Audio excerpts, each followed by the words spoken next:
यत्यखिल शक्तिधरस्वधाम्नाम् अन्यांश्च हस्तचरणश्रवणत्वकादीन् प्राणान्नमो भगवते पुरुषाय तुभ्यम्। नारायणाय परिपूर्णगुणार्णवाय विश्वोदयस्थितिलयो नियतिप्रदाय ज्ञानप्रदाय विबुधासुरसौख्यदुःखसत्कारणाय वितताय नमो नमस्ते। यो विप्रलम्भ विपरीतमतिप्रभूतवादान्निरस्य कृतवान् भुवि तत्त्ववादम् सर्वेश्वरो हरिरिति प्रतिपादयन्तम् आनन्दतीर्थमुनिवर्यमहं नमामि। बुद्धिर्बलं यशो धैर्यं निर्भयत्वमरोगता अजाढ्यं वाक्पटुत्वं च हनूमस्मरणात् भवेत्। भवति यदनुभावादेडमूकोऽपि वाग्मी जडमतिरपि जन्तुः जायते प्राज्ञमौलिः। सकलवचनचेतो देवता भारती सा मम वचसि निधत्तां सन्निधिं मानसे चाम्। हर शम्भो महादेव विश्वेशामरवल्लभाम् शिवशङ्कर सर्वात्मन्नीलकण्ठ नमोऽस्तु ते। नमः सूर्याय सोमाय मंगलाय बुधाय च गुरुशुक्रशनिभ्यश्च राहवे केतवे नमः।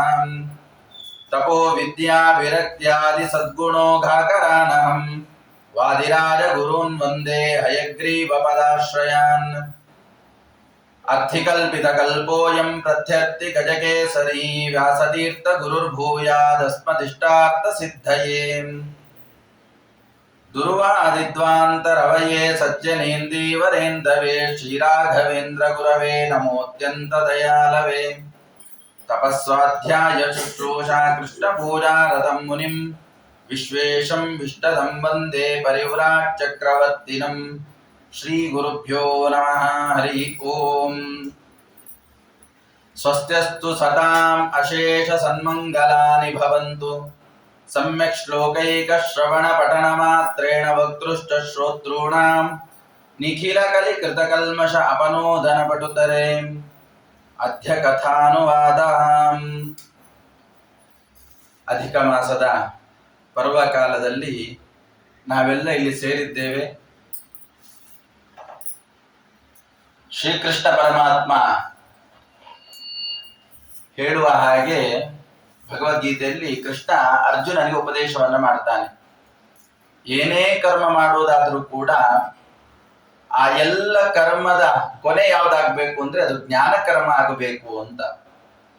ಅಂದ್ರೆ ನಾವು ಪ್ರತಿಯೊಂದು ಕೆಲಸ ಮಾಡ್ತೇವೆ, ಯಜ್ಞ ಯಾಗಾದಿಗಳನ್ನ ಮಾಡ್ತೇವೆ, ಹಾಡನ್ನ ಹೇಳ್ತೇವೆ, ಬತ್ತಿಯನ್ನ ಮಾಡ್ತೇವೆ, ಲಕ್ಷ ಪ್ರದಕ್ಷಿಣೆಯನ್ನ ಮಾಡ್ತೇವೆ. ಇದೆಲ್ಲ ಕರ್ಮಗಳು ಕೂಡ ಯಾವಾಗ ಫಲ ಕೊಡುತ್ತೆ ಅಂತ ಹೇಳಿದಾಗ ಜ್ಞಾನದೊಂದಿಗೆ ಪರಿಸಮಾಪ್ತಿಯಾದಾಗ, ನೀವೊಂದು ಮಾಡುವಂತ ಕೆಲಸದಿಂದ ಜ್ಞಾನ ಬಂತು ಅಂತ ಹೇಳಿದ್ರೆ ಅದಕ್ಕೆ ಒಳ್ಳೆಯ ಪುಣ್ಯವನ್ನ ನೀವು ಪಡೆದುಕೊಳ್ತೀರಾ. ಅದೇ ಶ್ರೇಷ್ಠವಾದದ್ದು ಅಂತ. ಕರ್ಮ ಮಾರ್ಗದ ಮೂಲಕವಾಗಿ ಜ್ಞಾನವನ್ನ ಸಂಪಾದನೆಯನ್ನ ಮಾಡಿಕೊಂಡು ಜ್ಞಾನದ ಮೂಲಕವಾಗಿ ಎತ್ತರದ ಸ್ಥಿತಿಯನ್ನ ಏರಬೇಕು. ಮೋಕ್ಷ ಪರಮ ಗುರಿ. ಪ್ರತಿಯೊಬ್ಬ ಜೀವಿಗೂ ಕೂಡ ಮುಖ್ಯವಾದ ಗುರಿ ಯಾವುದು ಅಂತ ಹೇಳಿದ್ರೆ ಎಲ್ಲರಿಗೂ ಬೇರೆ ಬೇರೆ ಇರುತ್ತೆ. ಆದ್ರೆ ಶಾಸ್ತ್ರ ಹೇಳೋದು ಮೋಕ್ಷವೇ ಪರಮ ಗುರಿ ಅಂತ. ನಮ್ಮ ಗುರಿ ಬೇರೆನೆ. 80 ಆಗೋದ್ರೊಳಗೆ ಲೈಫ್ ಇನ್ಶೂರೆನ್ಸ್ ಆಗಿರ್ಬೇಕು, ಅಷ್ಟು ಬರಬೇಕು, ನಮ್ದು ಇನ್ನೇನೋ ಹೆಂಡತಿ ಮಕ್ಕಳು ಸಂಸಾರದ್ದೇ ನಮ್ಮ ಗುರಿ. ಆದರೆ ಶಾಸ್ತ್ರ ಹೇಳುವಂಥದ್ದೇನು, ಮೋಕ್ಷವೇ ಪರಮ ಗುರಿ ಅಂತ. ವಿವೇಕಿಯಾದವನಿಗೆ, ಸಜ್ಜನರಿಗೆ, ಪ್ರತಿಯೊಬ್ಬ ಪುರುಷನಿಗೂ ಕೂಡ ಪುರುಷಾರ್ಥಗಳಲ್ಲಿ ಕೊನೆಯದ್ದೇ ಮೋಕ್ಷ. ಆ ಮೋಕ್ಷ ಮಾರ್ಗವನ್ನ ಹಿಡಿಬೇಕು ಅನ್ನೋದೇ ಶಾಸ್ತ್ರದ ಒಂದು ಸಾರ. ಹಾಗಾಗಿ ಆ ಮೋಕ್ಷ ಬೇಕು ಅಂತ ಹೇಳಿದಾಗ ಜ್ಞಾನ ಪಡೆದುಕೊಳ್ಬೇಕು. ಜ್ಞಾನಕ್ಕೆ ಕರ್ಮ ಸಾಧನೆ ಆಗಬೇಕು. ಆ ನಿಟ್ಟಿನಲ್ಲಿ ಕರ್ಮಗಳನ್ನ ಹೇಳ್ತಾ ಹೋಗಿದ್ದಾರೆ. ಹಾಗಾಗಿ ಆ ಜ್ಞಾನವನ್ನ ತಿಳಿದುಕೊಳ್ಬೇಕು ಅಂತ ಹೇಳಿದಾಗ 3 ಬೇಕಾಗತ್ತಂತೆ. ಒಂದು, ಸಾಧನವಾದ ಈ ದೇಹ ಬೇಕು, ಜೊತೆಯಲ್ಲಿ ಕಾಲ ಇರಬೇಕು, ಜೊತೆಯಲ್ಲಿ ದೇಶ ಇರಬೇಕು. ಸಾಧನಕ್ಕೆ ಬೇಕಾದದ್ದು ಈ ದೇಹ, ಜೊತೆಗೆ ಕಾಲದ ಜೊತೆಗೆ ಸರಿಯಾದ ದೇಶ. ಇವು 3 ತ್ರಿವೇಣಿ ಸಂಗಮ ತರ ಸೇರಬೇಕು ಅಂತ ಹೇಳ್ತಾ ಇದ್ದಾರೆ. ನಮಗೆ ದೇಹ ಬಂದಿದೆ, ಈ ದೇಹದ ಮಹತ್ವ ನಮಗೆ ಗೊತ್ತಿಲ್ಲ. ದೇಹ ಬಂದಿದೆ, ಹೇಗೋ ಕಳೀತಾ ಇದ್ದೇವೆ. ಆಹಾರಂ ಮೈಥುನಂ ನಿದ್ರಾ ಇದೆಲ್ಲವೂ ಕೂಡ ಮನುಷ್ಯನಿಗೂ ಪ್ರಾಣಿಗೂ ಸಮಾನ ಅಂತ ಹೇಳ್ತಾ ಇದೆ ಶಾಸ್ತ್ರ. ಆದ್ರೆ ಇಷ್ಟನ್ನೇ ನಾವು ಮಾಡಿ ಬದುಕಿದ್ರೆ, ಆಹಾರ ಮಾಡಿದ್ವಿ, ಸಂಸಾರ ಮಾಡಿದ್ವಿ, ನಿದ್ರೆ ಮಾಡಿದ್ವಿ, ನಮ್ಮ ಸ್ವಾರ್ಥದ ಜೀವನವನ್ನ ಮಾಡಿದ್ರೆ ಪಶುಗಳಿಗೂ ನಮಗೂ ಏನು ವ್ಯತ್ಯಾಸವೇ ಇಲ್ಲ ಅಂತ ಹೋಗುತ್ತೆ. ಹಾಗಾದ್ರೆ ಪಶುಗಳಿಗಿಂತಲೂ ಕೂಡ ನಾವು ಭಿನ್ನವಾಗಿ ಬದುಕಬೇಕು ಅಂತ ಹೇಳಿದಾಗ ಭಗವಂತ 84 ಲಕ್ಷ ಯೋನಿಗಳನ್ನ ಅಂತ ನೀವೆಲ್ಲ ದಾಸರೆಲ್ಲ ಹೇಳಿದ್ದನ್ನು ಹೇಳ್ತೀರಾ, 84 ಲಕ್ಷ ಜೀವಗಳನ್ನ ದಾಟಿ ಬಂದ ಈ ಶರೀರ ಅಂತ. ಆದ್ರೆ ಯಾವ ಪ್ರಾಣಿಗೂ ಕೂಡ ಇಲ್ಲದೆ ಇರುವಂತಹ ಯೋಚನೆ ಮಾಡುವಂತಹ ಶಕ್ತಿ, ವಿವೇಕ, ಬುದ್ಧಿಯನ್ನ ಭಗವಂತ ಈ ಮನುಷ್ಯ ಎಂಬಂತಹ ಪ್ರಾಣಿಗೆ ಕೊಟ್ಟಿದ್ದಾನೆ. ಹಾಗಾಗಿ ಈ ಮನುಷ್ಯ ಜನ್ಮ, ಪುರಾಣ ಹೇಳುತ್ತೆ, ತತ್ರಾಪಿ ಜನ್ಮ ಶತಕೋಟಿಷು ಮಾನವತ್ವಂ. ಈ ಮನುಷ್ಯ ದೇಹ ಬರಬೇಕು ಅನ್ನೋದು ಬಹಳ ದುರ್ಲಭವಾದದ್ದು. ದಾಸರು ಕೂಡ ಅದನ್ನೇ ಹೇಳ್ತಾರೆ, ಹಾಳು ಮಾಡಿಕೊಳ್ಳಬೇಡಿ ಹುಚ್ಚಪ್ಪಗಳಿರ ಅಂತ. ಸಾಧನ ಶರೀರ ಇದು, ನೀ ದಯದಿ ಕೊಟ್ಟಿದ್ದು ಅಲ್ವಾ. ಇದನ್ನ ಹಾಳು ಮಾಡಿಕೊಂಡು ನೀವಿದನ್ನ ಸುಮ್ಮನೆ ಸ್ವಾರ್ಥದ ಜೀವನಕ್ಕೆ ಉಂಡು ತಿಂದು ತೇಗೋದಕ್ಕೋಸ್ಕರವಾಗಿ ಈ ಶರೀರವನ್ನ ಹಾಳು ಮಾಡಿಕೊಳ್ಬೇಡಿ. ತತ್ರಾಪಿ ಜನ್ಮ ಶತಕೋಟಿಷು, ಇಷ್ಟೆಲ್ಲ ಯೋನಿಗಳನ್ನ ದಾಟಿ ಬಂದ್ರೆ ನೀನು ಮಾನವನಾಗ್ತೀಯ. ಮಾನವನಾಗೋದು ಒಂದಾಯ್ತು. ಮಾನವನಾಗಿ ಹುಟ್ಟಿದವರೆಲ್ಲ ದೇವರ ಕಡೆ ಹೋಗಿದ್ದಾರಾ? ಎಲ್ಲರೂ ಆಸ್ತಿಕರಿದ್ದಾರಾ? ಆಸ್ತಿಕರಿಲ್ಲ. ಹಾಗಾಗಿ ತತ್ರಾಪಿ ಜನ್ಮ ಶತಕೋಟಿಷು ಬ್ರಾಹ್ಮಣತ್ವಂ. ಅದರಲ್ಲೂ ಕೂಡ ಬ್ರಾಹ್ಮಣ ಅಂತ ಹೇಳಿದ್ರೆ ಏನು? ಬ್ರಹ್ಮಜ್ಞಾನೇನ ಬ್ರಾಹ್ಮಣ. ಅಪ್ಪನ ಹೊಟ್ಟೆಯಲ್ಲಿ ಹುಟ್ಟಿದಾನೆ ಅದರಿಂದಾಗಿ ಬ್ರಾಹ್ಮಣ ಅಲ್ಲ. ಯಜ್ಞೋಪವಿತ ಹಾಕೊಳ್ತಾನೆ ಬ್ರಾಹ್ಮಣ ಅಂತಲ್ಲ. ಬ್ರಾಹ್ಮಣ ಅಂತ ಹೇಳಿದ್ರೆ ಅವನು ಬ್ರಹ್ಮಜ್ಞಾನಿ. ಯಾರು ದೇವರನ್ನ ತಿಳಿದುಕೊಳ್ಳಿಕ್ಕೆ ಹೋಗ್ತಾನಲ್ವ ಅವನು ಬ್ರಾಹ್ಮಣ ನಿಜವಾಗಿಯೂ ಕೂಡ. ಒಂದು ಜಾತಿ ಅಂದ ಅಲ್ಲ, ಯಾರು ದೇವರನ್ನ ತಿಳಿದುಕೊಳ್ಳಿಕ್ಕೆ ಹೋಗ್ತಾನೆ ಅವನು ಬ್ರಾಹ್ಮಣ ಅಂತ. ಹಾಗಾಗಿ ಆ ಬ್ರಾಹ್ಮಣನಾಗಿ ಹುಟ್ಟುವುದು ಕೂಡ ಪರಮ ದುರ್ಲಭವಾದದ್ದು. ತತ್ರಾಪಿ ಜನ್ಮ ಶತಕೋಟಿಷು ವೈಷ್ಣವತ್ವಂ, ಅಂದ್ರೆ ವಿಷ್ಣುವನ್ನ ಆರಾಧನೆ ಮಾಡುವಂತವರಾಗಿ ಹುಟ್ಟೋದು ಇನ್ನೂ ದುರ್ಲಭ. ಅದರಲ್ಲೂ ಕೂಡ ನನ್ನ ಜ್ಞಾನ ಇರುವವನಾಗಿ ಹುಟ್ಟೋನು ಇನ್ನೂ ದುರ್ಲಭ ಅಂತ. ತತ್ರಾಪಿ ಜನ್ಮ ಶತಕೋಟಿಷು, ಇಷ್ಟೆಲ್ಲ ಕಳೆದಾದ ಮೇಲೆ ಈ ಮಾನವ ಶರೀರ ಬರುತ್ತೆ. ಆದ್ರೆ ಈ ಮಾನವ ಶರೀರ ಬಂದ್ಮೇಲೆ ನಾವೇನ್ ಮಾಡ್ಕೊಳ್ತೇವೆ? ಇದನ್ನೆಲ್ಲ ಹಾಳು ಮಾಡಿಕೊಳ್ತೇವೆ. ಹಾಗಾದ್ರೆ ಹಾಳು ಮಾಡಿಕೊಳ್ಬೇಡಿ. ಇದು ಸಾಧನ ದೇಹ. ಈ ದೇಹದಲ್ಲಿದ್ದಾಗ ಮಾತ್ರ ಸಾಧನೆ, ದೇವರನ್ನ ತಿಳಿದುಕೊಳ್ಳಿಕ್ಕೆ, ಈ ವ್ರತಾಚರಣೆಯನ್ನ ಮಾಡ್ಲಿಕ್ಕೆ ಸಾಧ್ಯ. ಬೇರೆ ಯಾವ್ದಾದ್ರೂ ಪ್ರಾಣಿಗಳು ಮಾಡ್ತಾ ಇದೆಯಾ? ಅವಕ್ಕೆ ಯಾವ ಅಧಿಕ ಮಾಸನ ಗೊತ್ತಿಲ್ಲ, ಏನು ಗೊತ್ತಿಲ್ಲ. ಸುಮ್ನೆ ನೋಡಿ, ಮೈಸೂರಲ್ಲಿ ಆನೆ ಅಂಬಾರಿಯನ್ನು ಹೊರುತ್ತೆ, ತಾಯಿಯನ್ನು ಹೊರುತ್ತೆ. ಆದ್ರೆ ಆನೆ ಗೊತ್ತಿದ್ಯಾ ನನ್ನ ತಲೆಯಲ್ಲಿ, ನನ್ನ ಭುಜದ ಮೇಲೆ ಅಮ್ಮ ಇದ್ದಾರೆ, ಬಂಗಾರದ್ದು ಸುವರ್ಣ ಇದೆ ಅಂತ ಏನಾದ್ರು ಗೊತ್ತಿದ್ಯಾ? ಏನು ಇಲ್ಲ. ಹಸು ಹಾಲು ಕೊಡುತ್ತೆ, ನಾನು ಕೊಡುವ ಹಾಲು ದೇವರ ಅಭಿಷೇಕಕ್ಕೆ ಹೋಗುತ್ತೆ ಅಂತ ಬುದ್ಧಿ ಇದೆಯಾ? ಇಲ್ಲ. ಹಾಗಾದ್ರೆ ಬುದ್ಧಿ ಇರುವಂತ ಶಕ್ತಿ, ಸಾಮರ್ಥ್ಯ ಎಲ್ಲ ಮನುಷ್ಯನಿಗೆ ಕೊಟ್ಟಿದ್ದಾನೆ. ಹಾಗಾದ್ರೆ ಈ ಮನುಷ್ಯ ಜನ್ಮ ಬಂದಾಗ ಇದನ್ನ ಸಾಧನೆ ಮಾಡಿಕೊಳ್ಳಿ ಅಂತ ಶಾಸ್ತ್ರ ತಿಳಿಸಿದೆ. ಹಾಗಾಗಿ ಸಾಧನ ದೇಹ ಸಿಕ್ಕಿದೆ, ಸಾಧನೆ ಮಾಡುವಂತ ಬುದ್ಧಿಯೂ ಸಿಗಬೇಕು. ಬುದ್ಧಿ ಸಿಗಬೇಕು ಅಂತ ಹೇಳಿದಾಗ ಅನ್ಯಥಾ ಶರಣಂ ನಾಸ್ತಿ ಅನ್ನುವ ಹಾಗೆ ದೇವರಲ್ಲೇ ಶರಣು ಹೋಗ್ಬೇಕು. ಬುದ್ಧಿಯೂ ಅಷ್ಟು ಸುಲಭದಲ್ಲಿ ಬರೋದಿಲ್ಲ. ಹಾಗಾಗಿ ಧಿಯೋ ಯೋನ ಪ್ರಚೋದಯಾತ್ ಅಂತ ಗಾಯತ್ರಿ ಮಂತ್ರ ಹೇಳುವ ಹಾಗೆ ಪ್ರತಿನಿತ್ಯ ದೇವರ ಉಪಾಸನೆಯನ್ನ, ದೇವರನ್ನ ಸ್ಮರಣೆ ಮಾಡ್ತಾ ಇದ್ರೆ ಸದ್ಬುದ್ಧಿ ನಮಗೆ ಸಿಗುತ್ತೆ. ಸದ್ಬುದ್ಧಿ ಸಿಕ್ತು ಅಂತ ಹೇಳಿದಾಗ ಸನ್ಮಾರ್ಗದಲ್ಲಿ ಹೋಗ್ಲಿಕ್ಕೆ ಸಾಧ್ಯ ಆಗತ್ತೆ. ಹಾಗಾಗಿ ದೇವರ ನಾಮ ಸ್ಮರಣೆ, ದೇವರನ್ನ ನೆನೆಯುವುದು, ಅವನ ಧ್ಯಾನ, ನಾಮ ಸಂಕೀರ್ತನೆಯನ್ನ ಮಾಡಿದಾಗ ಈ ಸಾಧನ ದೇಹದಲ್ಲಿ ಸಾಧನೆ ಕಾಣಿಸ್ಕೊಳ್ತಾ ಹೋಗುತ್ತೆ. ಭಗವಂತನ ಮಹಿಮೆಯನ್ನ ನಾವು ತಿಳಿದುಕೊಳ್ಳಿಕ್ಕೆ ಸಾಧ್ಯ ಆಗತ್ತೆ.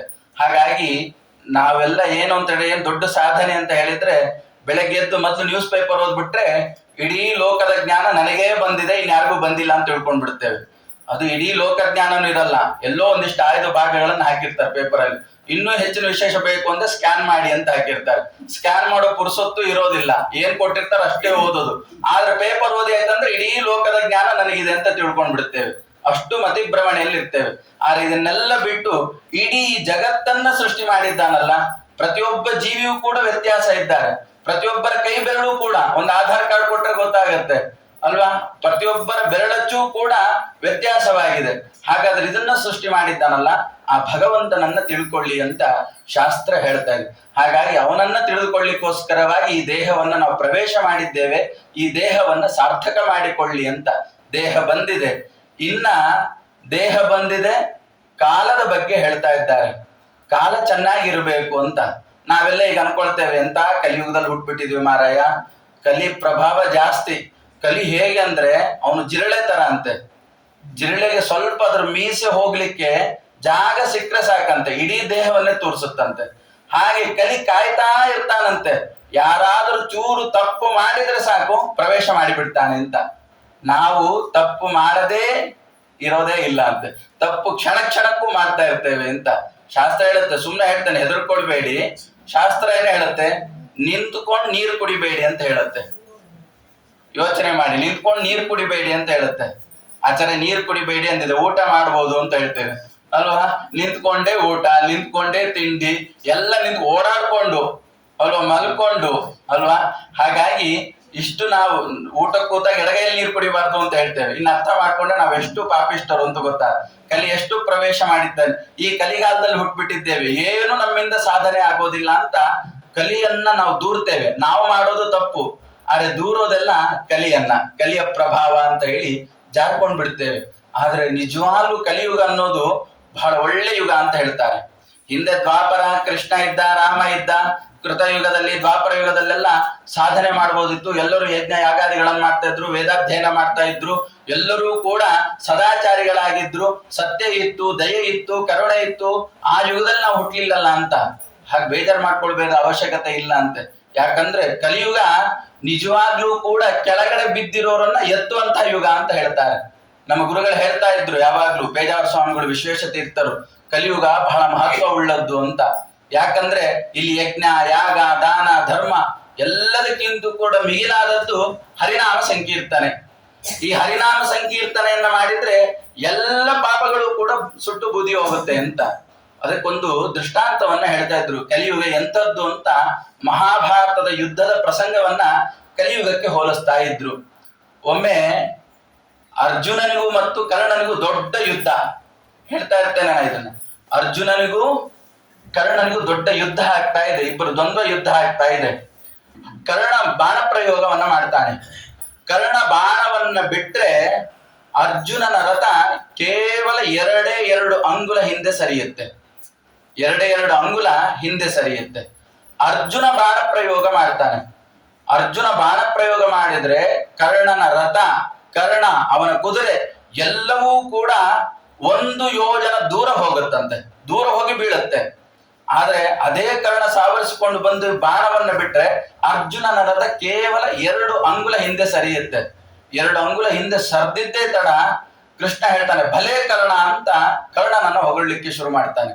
ಅರ್ಜುನ ಅನ್ಕೊಳ್ತಾನೆ, ಏನೋ ಇವನು ಕುದುರೆ ವ್ಯಾಪಾರ ಮಾಡ್ಬಿಟ್ನೋ ಏನೋ, ಕರ್ಣ ಕೃಷ್ಣ ಸೇರ್ಕೊಂಡು ನನ್ನ ಪಕ್ಷದಲ್ಲಿದ್ದ, ಒಪ್ಪಿಗೆ ಮಾತುಕತೆ ಆಗಿದೆ, ನನ್ನ ಪಕ್ಷದಲ್ಲಿ ಇರ್ತೇನೆ, ನಾನು ಯಾವಾಗಲೂ ಪಾಂಡವರಿಗೇನೆ ಸಪೋರ್ಟ್ ಮಾಡ್ತೇನೆ, ಪಾಂಡವರ ಪಕ್ಷಪಾತಿ ನಾನು, ಪಾಂಡವರು ಅಂದ್ರೆ ನನ್ನ ಹೃದಯ ಭಾಗ ಇದ್ದ ಹಾಗೆ ಅಂತೆಲ್ಲ ಹೇಳಿ ಯುದ್ಧಕ್ಕೆ ಬಂದು ಈಗ ನೋಡಿದ್ರೆ 2 ಅಂಗುಲ ಹಿಂದೆ ಹೋಗಿದ್ದಕ್ಕೆ ಕರ್ಣನಿಗೆ ಶಭಾಷ್ ಹೇಳ್ತಾ ಇದ್ದಾನಲ್ಲ, ರಾತ್ರೋರಾತ್ರಿ ಪಕ್ಷಾಂತರ ಏನಾರ ಆಗ್ಬಿಟ್ನಾ ಅಂತ ಅವನಿಗೆ ಸಂದೇಹ ಬಂತಂತೆ.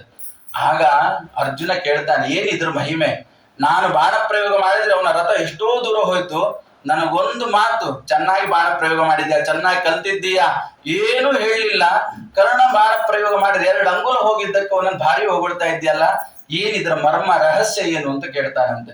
ಅದೆಲ್ಲ ನಮಗೆ ಉಪದೇಶ ಕೊಡುವಂಥದ್ದು. ಏನು ಅಂತ ಹೇಳಿದ್ರೆ ಕೃಷ್ಣ ಹೇಳ್ತಾನೆ, ನೋಡು ಕರ್ಣನ ರಥ ಹೇಗಿದೆ, ಕರ್ಣನ ರಥ ಕಟ್ಟಿಗೆ ರಥ, ಅದು ದಿವ್ಯವಾದ ರಥ ಅಲ್ಲ, ಕಟ್ಟಿಗೆ ರಥ. ಅವನೆಷ್ಟು ಕೆಜಿ ಇರ್ಬೋದು, ಅವನ ಕುದುರೆ ಎಷ್ಟು ಕೆಜಿ ಇರಬಹುದು, ಆ ರಥವನ್ನ, ಕಟ್ಟಿಗೆ ರಥವನ್ನ ಹಿಂದೆ ಕಳಿಸ್ಲಿಕ್ಕೆ ಅದೆಷ್ಟು ಸಾಮರ್ಥ್ಯ ಬೇಕು. ನಿನ್ನ ರಥದ ಮಹಿಮೆ ಹೇಳ್ತೇನೆ ಕೇಳು. ನಿನ್ನ ರಥ ಏನಿದೆಯಲ್ಲ ಇಡೀ ಬ್ರಹ್ಮಾಂಡದಷ್ಟು ಭಾರ. ಅಷ್ಟೇ ಅಲ್ಲ, ಜೀವೋತ್ತಮನಾದಂತಹ, ಸರ್ವಶಕ್ತನಾದಂತಹ ನನ್ನ ಶಿಷ್ಯ, ನನ್ನ ದೂತ, ನನ್ನ ದಾಸ ಹನುಮನೇ ಧ್ವಜನಾಗಿದ್ದಾನೆ, ಹನುಮಧ್ವಜ ಇದೆ. ಅಷ್ಟೇ ಅಲ್ಲ, ಆ ಯುಗಗಳೇ ಚತುರ್ಯುಗಗಳು, ಚತುರ್ವೇದಗಳೇ ಅಶ್ವವಾಗಿದೆ. ಅಷ್ಟೇ ಯಾಕ್ರಿ, ವಿಶ್ವಂಭರನಾದಂತ, ಇಡೀ ವಿಶ್ವವನ್ನ ತನ್ನ ಉದರದಲ್ಲಿಟ್ಟು ಎಲ್ಲರನ್ನೂ ನೇಮನ ಮಾಡಂತಹ ಪುರುಷೋತ್ತಮನಾದಂತಹ ನಾನು ನಿನ್ನ ರಥದಲ್ಲಿದ್ದೇನೆ. ನನ್ನನ್ನ, ನಾನಿರುವಂತಹ ರಥವನ್ನ, ವಾಯು ಇರುವಂತಹ ರಥವನ್ನ ಅವನು 2 ಅಂಗುಲ ಹಿಂದೆ ಸರಿಸಿದ್ನಲ್ಲ, ಅವನ ಪರಾಕ್ರಮ ಎಷ್ಟು ತಿಳ್ಕೊ ಅರ್ಜುನ ಅಂತ ಹೇಳಿದ. ಇದು ಕರ್ಣನ ಒಂದು ಪರಾಕ್ರಮವನ್ನು ಹೇಳಿದ್ರು. ಆದ್ರೆ ಅದನ್ನ ಇಲ್ಲಿ ಕಲಿಯುಗಕ್ಕೆ ಹೇಳ್ತಾ ಇದ್ರು ಗುರುಗಳು. ಹೇಗೆ ಹೇಳ್ತಾ ಇದ್ರು ಅಂದ್ರೆ, ಹಿಂದಿನ ಯುಗದಲ್ಲಿ ದ್ವಾಪರ ಇರಬಹುದು, ಕೃತಯುಗ ಇರಬಹುದು, ತ್ರೇತಾಯುಗ ಇರಬಹುದು, ಅಲ್ಲೆಲ್ಲ ಎಲ್ಲರೂ ಸದಾಚಾರಿಗಳೇ. ರಾಮನ ರಾಜ್ಯದಲ್ಲಿ ಪೊಲೀಸರೇ ಇರ್ಲಿಲ್ಲ ಅಂತೆ. ಯಾಕೆ ಹೇಳಿ, ಯಾರು ತಪ್ಪೇ ಮಾಡ್ತಾ ಇರಲಿಲ್ಲ, ಎಲ್ರಿಗೂ ಬೇಕಾದಷ್ಟು ಮನೆಯಲ್ಲಿ ಚಿನ್ನ, ಬೆಳ್ಳಿ, ಬಂಗಾರ, ದವಸ, ಧಾನ್ಯ, ಯಾರು ರೋಗಿಗಳಿರ್ಲಿಲ್ಲ, ಯಾರು ಅಪಭೃತಿಗಳು ಬಂದು ಸಾಯ್ತಾ ಇರ್ಲಿಲ್ಲ. ಹಾಗಾಗಿ ಎಲ್ಲಿ ಕಳ್ಳತನ ಆಗ್ಬೇಕು, ಯಾಕೆ ಪೊಲೀಸರು ಇರ್ಬೇಕು, ಎಲ್ಲಿ ದೌರ್ಜನ್ಯ ನಡೀತಾ ಇತ್ತು, ಯಾರು ಅನಾಚಾರಿಗಳಿಲ್ಲ, ಎಲ್ಲರೂ ಸದಾಚಾರಿಗಳೇ ಇದ್ರು. ಅದು ರಾಮರಾಜ್ಯ. ಅಂತಲ್ಲಿದ್ದುಕೊಂಡು ನಾನೇನಾದ್ರು ತಪ್ಪು ಮಾಡಿದ್ರೆ ಅವ್ನು ನಿಜವಾಗ್ಲೂ ನರಕಕ್ಕೆ ಹೋಗ್ಬೇಕು. ಅದ್ರಲ್ಲಿ ಯಾರು ತಪ್ಪು ಮಾಡ್ಲಿಕ್ಕೆ ಅವಕಾಶವೇ ಇಲ್ಲ. ಹಾಗಾಗಿ ಎಲ್ಲರೂ ಒಳ್ಳೆ ಕಾರ್ಯವನ್ನೇ ಮಾಡ್ತಾ ಇದ್ರು. ಆದ್ರೆ ಕಲಿಯುಗದಲ್ಲಿ ಎಲ್ಲರೂ ಕೆಟ್ಟ ಕೆಲಸ ಮಾಡೋರೆ, ಎಲ್ಲರೂ ಕೆಟ್ಟ ಕೆಲಸ ಮಾಡೋರೆ. ಯಾವ್ದಾರು ಒಂದ್ ಒಳ್ಳೆ ಕೆಲಸ ಮಾಡಿದ್ರೆ ಶಬಾಷ್ ಹೇಳಲೇಬೇಕು. ಈ ಕಲಿಯುಗದಲ್ಲೂ ಕೂಡ ನೀನ್ ಒಳ್ಳೆ ಕೆಲಸ ಮಾಡ್ತಿದ್ಯಲ್ಲಪ್ಪ, ಅಧಿಕ ಮಾಸ ಬಂದಿದೆ ಅಂತ ದೇವ್ರ ಹಾಡು 33 ಶ್ರದ್ಧೆಯಿಂದ, ಭಕ್ತಿಯಿಂದ, ನಿಷ್ಠೆಯಿಂದ ಹೇಳ್ತಾ ಇದ್ಯಲ್ಲ, ಹರಿನಾಮ ಸ್ಮರಣೆಯನ್ನು ಮಾಡ್ತಾ ಇದ್ಯಲ್ಲ, ಭಗವಂತನ ಫೋಟೋಕ್ಕೆ ದೀಪವನ್ನು ಹಚ್ಚುತ್ತಾ ಇದ್ಯಲ್ಲ, ಎಷ್ಟು ಪುಣ್ಯ ನಿಂದು ಅಂತ ಹೊಗಳಬೇಕು. ಕಲಿಯುಗ, ಈ ಕಲಿಯುಗ ದುಷ್ಟ ಯುಗ. ನಿಜವಾಗ್ಲೂ ಒಳ್ಳೆ ಕೆಲಸ ಮಾಡ್ಲಿಕ್ಕೆ ಶ್ರೇಯಾಂಸಿ ಬಹುವಿಜ್ಞಾನಿ ಸಂಭವಂತಿ ಕಲವು ಯುಗಿ ಅಂತ ಮಾತನ್ನ ಹೇಳ್ತಾ ಇದೆ. ಈ ಕಲಿಯುಗದಲ್ಲಿ ಒಂದು ಒಳ್ಳೆ ಕೆಲಸ ಮಾಡ್ಲಿಕ್ಕೆ ಹೊರಡ್ತೇವೆ ಅಂತ ಹೇಳಿದ್ರೆ ನಾನಾ ರೀತಿಯಾದಂತಹ ತೊಂದರೆಗಳು, ಅಡ್ಡಿ ಆತಂಕಗಳು, ವಿಘ್ನಗಳು ಎಲ್ಲ ನಮ್ಮನ್ನು ಬಾಧಿಸುತ್ತೆ. ಒಂದ್ ಒಳ್ಳೆ ಕೆಲಸ ಮಾಡ್ಲಿಕ್ಕೆ ಬಿಡೋದಿಲ್ಲ ಅಂತೆ. ಆದ್ರೂ ಅಂಥದ್ರಲ್ಲೂ ಕೂಡ ನಾವು ಒಂದ್ ಒಳ್ಳೆ ಕೆಲಸ ಮಾಡ್ತಾ ಇದ್ದೇವೆ ಅಂತ ಹೇಳಿದ್ರೆ ಅದಕ್ಕೆ ಶ್ಲಾಘನೆಯನ್ನ ಮಾಡ್ಬೇಕು. ಆ ಕಲಿಯುಗ ಬಿದ್ದವರನ್ನು ಮೇಲಕ್ಕೆ ಎತ್ತುವಂತಹ ಯುಗ ಅಂತ ಹೇಳುದು. ಅಷ್ಟೇ ಅಲ್ಲ, ನಿನ್ನೆ ಪ್ರವಚನ ಆಚಾರ್ಯ ಬೇಗ ಮುಗಿಸಿ ಅಂತ 6:30 ಇಂದ 8 ಗಂಟೆ ಪ್ರವಚನ. ಆಚಾರ್ಯ ಹೇಳಿದ್ರು, ಆಚಾರ್ಯ ನಾಳೆ 6:30 ಇಂದ 7:30 ಮುಗಿಸ್ಬಿಡಿ ಅಂತ. ಯಾಕೆ ಏನು ಅಂತ ಕೇಳಿದ್ರು. ಇಲ್ಲ ಸರ್, IPL ಮ್ಯಾಚ್ ಶುರುವಾಗ್ಬಿಡುತ್ತೆ, ಫೈನಲ್ ಬೇರೆ ಅಂತ. ಯಾಕಂದ್ರೆ ಅಷ್ಟು ಅದರಲ್ಲಿ ಆಸಕ್ತಿ. ದೇವರ ಬಗ್ಗೆ, ದೇವರ ಕಥೆಯನ್ನ ಕೇಳಿ ಅಂತ ಹೇಳಿದ್ರೆ ವಿಘ್ನಗಳು. ಮತ್ತೆ ಅದರಲ್ಲೂ ಹೇಳ್ಬಿಡ್ತಾರೆ, ಇಲ್ಲ ಆಚಾರ್ಯ ಹೊರಗೆ ಹೋಗ್ಲಿಕ್ಕಿದೆ, ಇವತ್ತು ಸ್ಯಾಟರ್ಡೆ ಸಂಡೇ, ಸೋಮವಾರದಿಂದ ಶುಕ್ರವಾರದವರೆಗೂ ಒನ್ ಟೈಮಿಂಗ್ಸ್ ಇರುತ್ತೆ, ಶನಿವಾರ ಭಾನುವಾರ ಚೇಂಜ್ ಆಗ್ಬಿಡುತ್ತೆ, ಈವ್ನಿಂಗ್ ಎಲ್ಲ ಔಟಿಂಗ್ ಹೋಗ್ಬೇಕು, ಎಲ್ಲೋ ಹೋಗ್ಬೇಕು ಅಂತ. ಅಂದ್ರೆ ಮನಸ್ಸೆಲ್ಲವೂ ಕೂಡ ಚಾಂಚಲ್ಯ ಮನಸ್ಸು, ಧರ್ಮ ಕಾರ್ಯಕ್ಕೆ ಮನಸ್ಸು ಬರೋದಿಲ್ಲ, ಬರೀ ಅಧರ್ಮ ಮಾರ್ಗದಲ್ಲಿ ಹೋಗ್ತಾ ಇರತ್ತೆ. ಹಾಗಾಗಿ ಅಧರ್ಮದಲ್ಲೂ ಕೂಡ, ಕಲಿಯುಗದಲ್ಲೂ ಕೂಡ ನಾವು ಸ್ವಲ್ಪ ಧರ್ಮಾಚರಣೆಯನ್ನು ಮಾಡಿದ್ರು ಕೂಡ, ಸ್ವಲ್ಪ ಮಪ್ಯಸ್ಯ ಧರ್ಮಸ್ಯ ತ್ರಾಯತೆ ಮಹತ್ವ ಭಯಾತ್ ಅಂತ, ಸ್ವಲ್ಪ ಧರ್ಮಾಚರಣೆ, ಭಗವಂತನ ಸ್ಮರಣೆಯನ್ನ ನಾವು ಮಾಡಿದ್ರು ಕೂಡ ಮಹತ್ತರವಾದ ವಿಪತ್ತಿನಿಂದ, ಭಯದಿಂದ ನಮ್ಮನ್ನ ರಕ್ಷಣೆ ಮಾಡ್ತಾನೆ ಅಂತ. ಹಾಗಾಗಿ ಸಾಧನ ದೇಹ ಕೊಟ್ಟಿದ್ದಾನೆ, ಸಾಧನವಾದಂತ ಕಾಲ ಇದೆ ಇದು.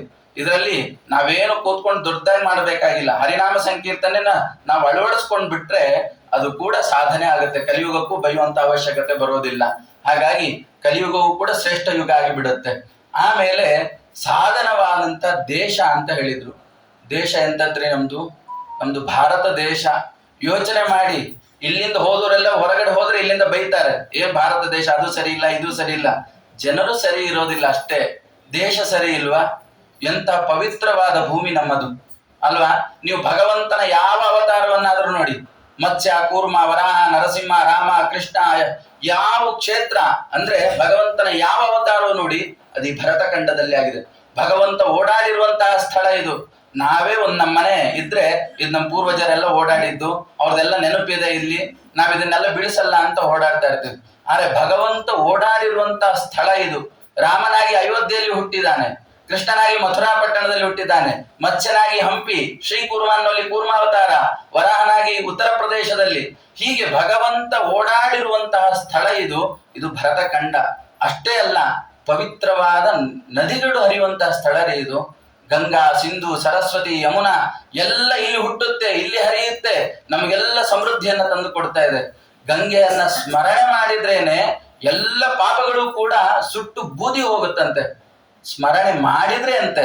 ನೀವು ಅದರಲ್ಲಿ ಸ್ನಾನ ಮಾಡೋದು ದೂರ. ಗಂಗಾ ಗಂಗಾ ಇತಿ ಯೋ ಬ್ರೂಯಾತ್ ಯೋಜನಾನಾಂ ಶತಾನ್ಯಪಿ ಮುಚ್ಚತೆ ಸರ್ವ ಪಾಪೇಭ್ಯೋ ವಿಷ್ಣು ಲೋಕಂ ಸ ಗಚ್ಚತಿ ಅಂತ ಪುರಾಣದ ಮಾತು.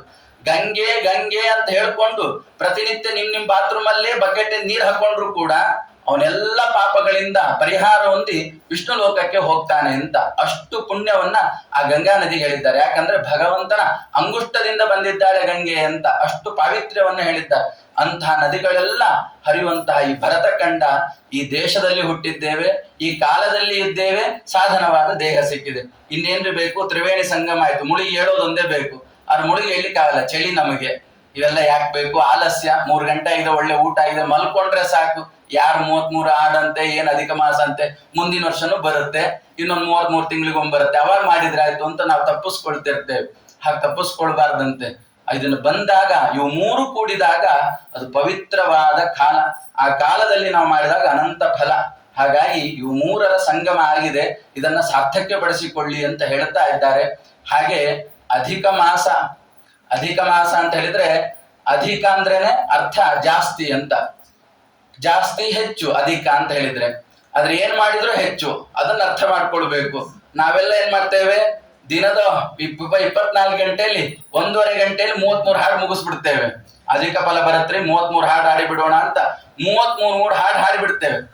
ಆಮೇಲೆ ತೋಳೆ ಇನ್ನು 1.5 ಗಂಟೆ ಪಕ್ಕದ ಮನೆಯವ್ರದೇ ಮಾತು, ಅವ್ರ ಹಾಗೆ ಇವ್ರ ಹೀಗೆ, ಅವ್ರು ಬರ್ಲಿಲ್ಲ, ನಿನ್ನ ಅಷ್ಟೊಂಕ್ ಹೋಗಿದ್ವಿ ನಮಗ್ ಕೊಡ್ಲಿಲ್ಲ, ಅವ್ರಿಗೆ ಕೊಟ್ರು ಅಂತ ಇದ್ರದ್ದೇ ಮಾತು ನೋಡಿ. 33 ಹಾಡು ಹೇಳಿ ಒಳ್ಳೆ ಪುಣ್ಯ ಸಂಪಾದನೆ ಮಾಡ್ಕೊಂಡಿದ್ರಿ, ಹೆಚ್ಚು ಫಲ ಸಿಕ್ತು.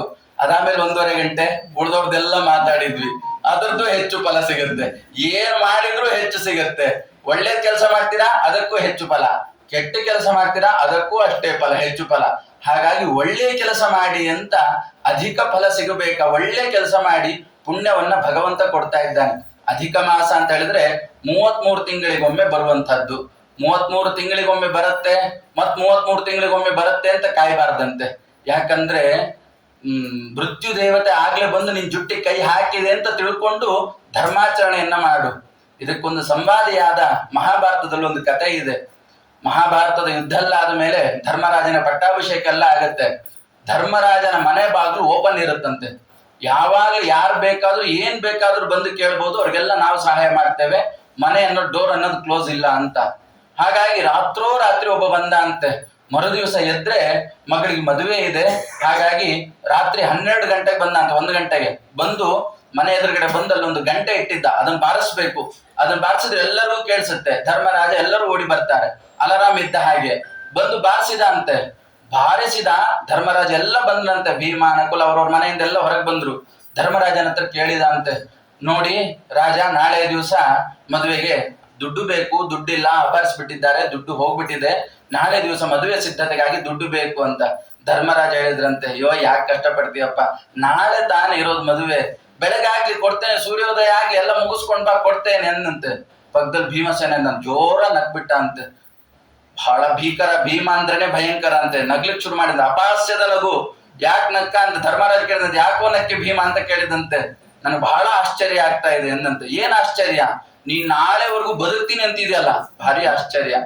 ನಮ್ಗೆಲ್ಲ ಬರ್ತ್ ಡೇಟ್ ಗೊತ್ತು, ಡೆತ್ ಯಾರಿಗೂ ಗೊತ್ತಿಲ್ಲ. ಗೊತ್ತಿದ್ದು ಒಬ್ನೇ ಪರೀಕ್ಷಿತ, ಅವನಿಗೆ ಮಾತ್ರ ಅಲ್ವಾ, ಇನ್ಯಾರಿಗೂ ಗೊತ್ತಾಗೋದಿಲ್ಲ. ಅದೃಷ್ಟವಂತವನು ಪರೀಕ್ಷಿತ ನಿಜವಾಗ್ಲು. ಯಾಕಂದ್ರೆ ಸಾಯೋ ಡೇಟ್ ಗೊತ್ತಿದೆ, ಇನ್ನು 7 ದಿವಸ ಬದುಕ್ತೇನೆ ಅಂತ ನಂಬಿಕೆ ಇದೆ, ನಮ್ಗ ಆ ನಂಬಿಕೆ ಇಲ್ಲ.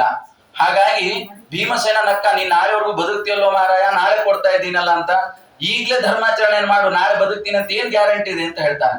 ಹಾಗಾಗಿ ನಾವು ಮುಂದ್ ಬರುತ್ತೆ, ಇನ್ಯಾವಾಗೂ ಬರುತ್ತೆ, ಇನ್ನು ಚಿಕ್ಕ ವಯಸ್ಸು ಇನ್ಯಾವಾಗ್ಲೂ ಮಾಡೋಣ, ಮಕ್ಳು ಮಾಡ್ತಾ ಇದ್ದಾರೆ, ಈಗ ಬೇಡಪ್ಪ ವಯಸ್ಸಾದ್ಮೇಲೆ ಮಾಡು. ವಯಸ್ಸಾದ್ಮೇಲೆ ಕೂಡ್ಲಿಕ್ಕಾಗಲ್ಲ, ಹೇಳ್ಲಿಕ್ಕಾಗಲ್ಲ. ವಯಸ್ಸಾದ್ಮೇಲೆ ನಮ್ಗೆ 30 ಆದ್ಮೇಲೆ ಕೂಡ್ಲಿಕ್ಕಾಗಲ್ಲ, ಹೇಳ್ಲಿಕ್ಕಾಗಲ್ಲ. ಹಾಗಾಗಿ ಧರ್ಮಾಚರಣೆಯನ್ನ ಮಾಡ್ಬೇಕಾದ್ರೆ ಕಾಲದ ಮಿತಿಯನ್ನು ನೋಡ್ಬೇಡಿ, ಈಗಲೇ ಮಾಡಬೇಕು ಅಂತ ಹೇಳ್ತಾರೆ. ಗೃಹೀತ ಇವ ಪಾಶೇಶು, ನಿಮ್ದ ಮೃತ್ಯು ದೇವತೆ ಬಂದ ಆಗ್ಲೇ ಕೈ ಹಾಕಿ ಬಿಟ್ಟಿದ್ದಾಳೆ, ಇನ್ನು ಎಳೆಯೋದು ಬಾಕಿ ಅಷ್ಟೇ. ಹಾಗಾಗಿ ಧರ್ಮಾಚರಣೆಯಲ್ಲಿ ನಿರತರಾಗಿ ಅಂತ ನಮ್ಮನ್ನ ಎಚ್ಚರಿಸ್ತಾ ಇದೆ. ಅಧಿಕ ಮಾಸದಲ್ಲಿ, ಅಧಿಕ ಮಾಸಕ್ಕೆ ನಿಯಾಮಕ ಸಾಕ್ಷಾತ್ ಪುರುಷೋತ್ತಮ ರೂಪಿ ಪರಮಾತ್ಮ, ಅವನೇ ಅಧಿಕವಾದ ಫಲವನ್ನು ಕೊಡ್ತೇನೆ ಅಂತ ಹೇಳಿದ್ದಾನೆ. ಯಾಕೆ ಅಧಿಕ ಮಾಸಕ್ಕೆ ಇಷ್ಟೊಂದು ಫಲ ಅಂತ ಹೇಳಿದಾಗ ಅಧಿಕ ಮಾಸದ ಮಹಿಮೆಯನ್ನು ಹೇಳ್ತಾ ಇದ್ದಾರೆ. ಪರ್ವತೇಶು ಯಥಾ ಮೇರುಹು ಗ್ರಹಾಣಾಂಚ ಯಥಾ ರವಿಹಿ. ಅಂದ್ರೆ ಪರ್ವತಗಳಲ್ಲಿ ಶ್ರೇಷ್ಠವಾದದ್ದು ಯಾವುದು? ಮೇರು ಪರ್ವತ ಶ್ರೇಷ್ಠ. ಆ ಮೇರು ಪರ್ವತದ ನಾವು ದಕ್ಷಿಣ ದಿಗ್ಭಾಗ ಅಂತೆಲ್ಲ ಸಂಕಲ್ಪದಲ್ಲಿ ಹೇಳ್ತೇವೆ, ಮೇರು ಪರ್ವತ ಶ್ರೇಷ್ಠ. ಹಾಗೆ ನದಿಗಳಲ್ಲಿ ಶ್ರೇಷ್ಠವಾದದ್ದು ಯಾವುದು? ಗಂಗಾ ನದಿ. ಹಾಗೆ ಪಶುಗಳಲ್ಲಿ 2 ಕಾಲುಗಳಿರು, ನಾವು ಪಶುಗಳೇ, 2 ಕಾಲು ಇರುವಂತ ಪಶುಗಳಲ್ಲಿ ಯಾವ ಪಶು ಶ್ರೇಷ್ಠ? ಮನುಷ್ಯ, ಯಾಕಂದ್ರೆ ಬುದ್ಧಿ ಕೊಟ್ಟಿದ್ದಾನೆ. 4 ಕಾಲಿರುವಂತ ಪಶುಗಳಲ್ಲಿ ಯಾರು ಶ್ರೇಷ್ಠ? ಹಸು ಶ್ರೇಷ್ಠ. ಹಾಗೆ ಈ ಮಾಸಗಳು ಚೈತ್ರ, ವೈಶಾಖ, ಜ್ಯೇಷ್ಠ, ಆಷಾಢ, ಈ ಮಾಸಗಳಲ್ಲಿ ಶ್ರೇಷ್ಠವಾದ ಮಾಸ ಯಾವುದು ಅಂತ ಹೇಳಿದ್ರೆ, ಯಾವ ಮಾಸದಲ್ಲಿ ಅಧಿಕ ಬರುತ್ತೋ ಆ ಮಾಸ ಶ್ರೇಷ್ಠ ಅಂತ ಹೇಳ್ತಾ ಇದ್ದಾರೆ. ಯಾಕೆ ಶ್ರೇಷ್ಠ ಆಯ್ತು ಅಧಿಕ ಅಂತ ಹೇಳಿದ್ರೆ, ಅಧಿಕ ಮಾಸಕ್ಕೆ ಸಾಕ್ಷಾತ್ ಭಗವಂತನೇನೆ ಅದಕ್ಕೆ ಫಲ ಕೊಡ್ತೇನೆ ಅಂತ ನಿಂತ್ಕೊಂಡಿದ್ದಾನೆ. ಚೈತ್ರ ನಾವೆಲ್ಲ ಹೇಳ್ತೇವೆ, ಆಕಾಮ ವೈ ಕೋನಸ್ನಾತ ಅಂತ ಹೇಳಿ, ನಾನು ಆಷಾಢದಲ್ಲಿ ಎದ್ದು ಬೆಳಗ್ಗೆ ಸ್ನಾನ ಮಾಡಿದೆ, ಕಾರ್ತಿಕದಲ್ಲಿ ಬೆಳಿಗ್ಗೆ ಸ್ನಾನ ಮಾಡಿದೆ. ಆಷಾಢ ಮಾಸ, ಕಾರ್ತಿಕ ಮಾಸ, ವೈಶಾಖ, ಮಾಘ ಇವೆಲ್ಲ ಶ್ರೇಷ್ಠ ಮಾಸಗಳಿದೆ, ಇದನ್ನೆಲ್ಲ ನಾನು ಮಾಡಿದ್ದೇನೆ, ಅಧಿಕ ಮಾಸ ಯಾಕೆ ಮಾಡಬೇಕು ಅಂತ ತಿರಸ್ಕಾರ ಮಾಡಬಾರ್ದಂತೆ. ಯಾಕಂದ್ರೆ ಚಾತುರ್ಮಾಸ್ಯ ವ್ರತದ ಕಾಲ ಇರಬಹುದು, ಬೇರೆ ಬೇರೆ ಮಾಸಗಳು, ವೈಶಾಖ ಮಾಸಾದಿಗಳಿರ್ಬೋದು, ಆ ಎಲ್ಲ ಮಾಸಗಳಿಗಿಂತಲೂ ಕೂಡ ಅಗ್ರಸ್ಥಾನದಲ್ಲಿರೋದು ಈ ಅಧಿಕ ಮಾಸ ಅಂತ. ಈ ಅಧಿಕ ಮಾಸದ ಆಚರಣೆಯನ್ನ ಮಾಡಿದ್ರೆ ಅವನಿಗೆ ಬಹಳ ಫಲಗಳನ್ನ ಹೇಳಿದ್ದಾರೆ, ಅಧಿಕವಾದ ಫಲಗಳನ್ನು ಹೇಳಿದ್ದಾರೆ. ಆ ಫಲಗಳನ್ನು ಹೇಳಲಿಕ್ಕೂ ಕೂಡ ಬೃಹನ್ನಾರದಿಯ ಪುರಾಣ ಇರ್ಬೋದು, ವೇದವ್ಯಾಸ ದೇವರು ಹೇಳಿದ್ದಾರೆ.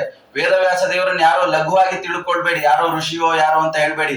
ವೇದವ್ಯಾಸ ದೇವರು ಬೇರೆ ಯಾರಲ್ಲ, ನಾರಾಯಣನೇ ವೇದವ್ಯಾಸನಾಗಿ ಬಂದು ಅವತಾರವನ್ನ ಮಾಡಿ ವೇದಗಳ ವಿಭಾಗವನ್ನ ಮಾಡಿ ಈ ಪುರಾಣಗಳನ್ನೆಲ್ಲ ರಚನೆ ಮಾಡಿಕೊಟ್ಟಿದ್ದಾರೆ. ಪುರಾಣ ಅಂತ ಹೇಳೋದು ಅಂತ ಹೇಳಿದ್ರೆ ಅದು ವೇದವ್ಯಾಸ ದೇವರ ಮಾತು, ನಾವ್ಯಾವುದು ಹೇಳುವಂಥದ್ದಲ್ಲ, ನಮ್ಮ ಸ್ವಂತಿಕೆ ನಮ್ಮ ಬುದ್ಧಿ ಇದ್ಯಾವುದೂ ಅಲ್ಲ. ವೇದವ್ಯಾಸ ದೇವರನ್ನು ಹೇಳಿದ್ದೆ ಎಲ್ಲ ಜ್ಞಾನಿಗಳು ಬಂದು ಹೇಳ್ತಾ ಇರುವಂತದ್ದು. ಇದು ಒಂದು ಪ್ರವಾಹ ಇದ್ದ ಹಾಗೆ, ಅಲ್ಲಲ್ಲಿ ತೊರೆಗಳು ಹೊಡೆದು ನಾವೆಲ್ಲ ಇಂಥವ್ರು ಹೇಳ್ತಾ ಇರೋದು. ಹಾಗಾಗಿ ಪುರಾಣವನ್ನು ಯಾರು ಹೇಳ್ತಾ ಇದ್ದಾರೆ ಅಂತ ಹೇಳಿ ಅದೇ ಅವ್ರ ಮಾತಲ್ಲ, ಅದು ವೇದವ್ಯಾಸ ದೇವರ ಮಾತು. ಅಷ್ಟೊಂದು ಮಹತ್ವ, ಅವರು ಸರ್ವಜ್ಞರು. ಹಾಗಾಗಿ ವೇದವ್ಯಾಸ ದೇವರೇ ಇದರ ಫಲವನ್ನ ಹೇಳಲಿಕ್ಕಾಗೋದಿಲ್ಲ, ಅಗಾಧವಾದದ್ದು ಇದರ ಫಲ ಅಂತ ಒಂದಿಷ್ಟು ಆಖ್ಯಾನಗಳನ್ನು ಬೃಹನ್ನಾರದಿ ಪುರಾಣದಲ್ಲಿ 31 ಅಧ್ಯಾಯ ಬರೀ ಅಧಿಕ ಮಾಸದ ಬಗ್ಗೆನೇ ಹೇಳಿದ್ದಾರೆ.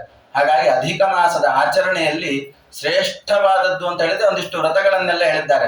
ರಾತ್ರಿ ಹೊತ್ತು ಊಟ ಮಾಡೋದು, ಧಾರಣೆ ಪಾರಣೆ ಮಾಡುವಂಥದ್ದು, ಅಥವಾ ವಿಷ್ಣು ಪಂಚಕ ವ್ರತಗಳನ್ನ ಮಾಡಿರಲಿಲ್ಲ ಅಂದ್ರೆ ಇಲ್ಲಿ ಶ್ರವಣ ನಕ್ಷತ್ರ, 2 ಏಕಾದಶಿ ಈ ತರದ್ದನ್ನು ಹುಣ್ಣಿಮೆ ಅಮಾವಾಸ್ಯೆಯಲ್ಲಿ ಮಾಡಿಯೂ ಕೂಡ ಆ ಲಘು ಪಂಚಕ ಅಂತ ಮಾಡಬಹುದು ಅಂತ ಇದು ಸಂಪ್ರದಾಯದಲ್ಲಿ ಬಂದಂಥದ್ದು. ಇಂತಹ ವ್ರತಗಳನ್ನ ಮಾಡಿ ಅಂತ ಹೇಳಿದ್ದಾರೆ. ಆದ್ರೆ ಮುಖ್ಯವಾಗಿ ಒಂದು ಕಲ್ಪನೆ ಏನು ಅಂತ ಹೇಳಿದಾಗ ಸುಲಭವಾದದ್ದು ಕಲ್ಪನೆ. ಇದರಲ್ಲಿ ಹೇಳ್ತಾರೆ ಅಪೂಪದಾನ ಬಹಳ ವಿಶಿಷ್ಟವಾದದ್ದು ಅಂತ.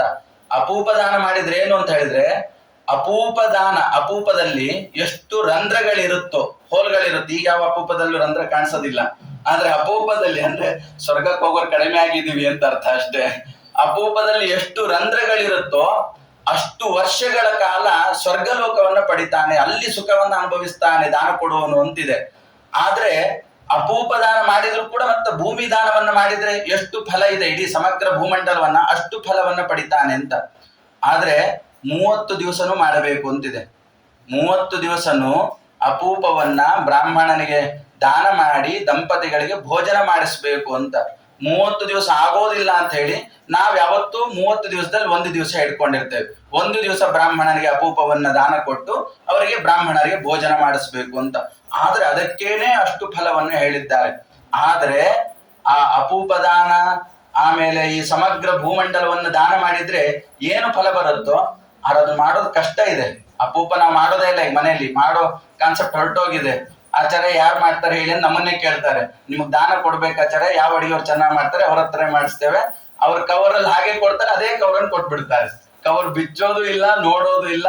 ಹಾಗಾಗಿ ಅದಕ್ಕಿಂತಲೂ ಕೂಡ ಶ್ರೇಷ್ಠವಾದದ್ದು ಯಾವುದು ಅಂತ ಹೇಳಿದ್ರೆ ಒಂದು ವಿವೇಚನೆ ಅಷ್ಟೇ ನಿಮ್ಮಲ್ಲಿ ಹಂಚಿಕೊಳ್ತಾ ಇದ್ದೇನೆ. ಭಾಗವತದಲ್ಲೆಲ್ಲ ಅಂಬರೀಷನ ಕತೆ, ಭಕ್ತರ ಕಥೆಗಳು ಬೇಕಾದಷ್ಟಿದೆ, ಅವರೆಲ್ಲ ಕೇಳಿಕೊಳ್ಳುವಂಥದ್ದು ಇಷ್ಟೇ. ಅದನ್ನ ನಾವು ಮಾಡೋದು ಬಹಳ ಸುಲಭ ಅಂತ. ಅಪೂಪ ಮಾಡೋದು ಕಷ್ಟ.